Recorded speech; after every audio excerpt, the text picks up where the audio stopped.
మన ప్రియతమ ప్రధాని శ్రీ నరేంద్ర మోడీ గారికి పాలాభిషేకం చేయడం జరుగుతుంది.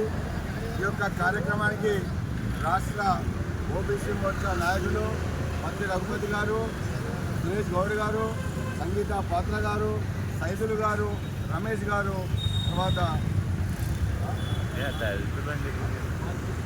పార్టీ సరోజ గారు, నిఖిత భారతి సరోజ గారి అందరికీ కూడా పేరు పేరున హృదయపూర్వకంగా నమస్కారం తెలుపుకుంటూ ఈరోజు కార్యక్రమము ఎందుకు చేస్తున్నామంటే నరేంద్ర మోడీ గారికి పాలాభిషేకం ఎందుకు చెప్తుంది భారతీయ జనతా పార్టీ ఓబీసీ మోర్చా కార్యకర్త అంటే రాష్ట్ర ఓబీసీ మోర్చా అధ్యక్షుడైనటువంటి మన ఆనందరావు గారి పిలుపు మేరకు ఈరోజు కార్యక్రమం చేయడం జరుగుతుంది.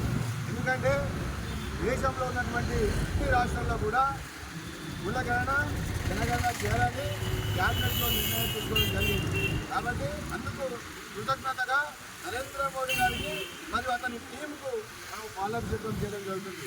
కాబట్టి దేశంలో అప్పుడు స్వతంత్రం రాకముందు 1931లో బ్రిటిష్ వాళ్ళు చేసినటువంటి కులగణన అప్పటి నుంచి ఇప్పటి వరకు చేయలేదు.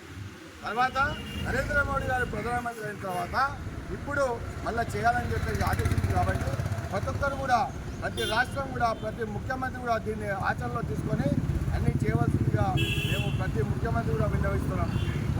మొన్న మన తెలంగాణలో రేవంత్ రెడ్డి ప్రభుత్వం బీసీ గణన చేసింది.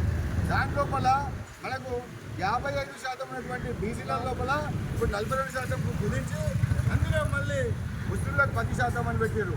అంటే బీసీలకు న్యాయం చేస్తున్నా వీళ్ళు అన్యాయం చేస్తున్నా బీసీలు తెలుసుకోవాలని అందుకోసం నిజమైనటువంటి బీసీ ప్రభుత్వం నరేంద్ర మోడీ గారి ప్రభుత్వం. కాబట్టి అతనికి కృతజ్ఞతగా ఈరోజు 129 డివిజన్లో పాలాభిషేకం చేయడం జరుగుతుంది. ఈ యొక్క కార్యక్రమానికి ఇచ్చినటువంటి మిత్రులందరికీ నమస్కారం తెలుపుకుంటూ ఇప్పుడు రాష్ట్ర నాయకులు శ్రీ భక్తి రఘుపతి గారిని మాట్లాడవలసిందిగా కోరుతున్నారు.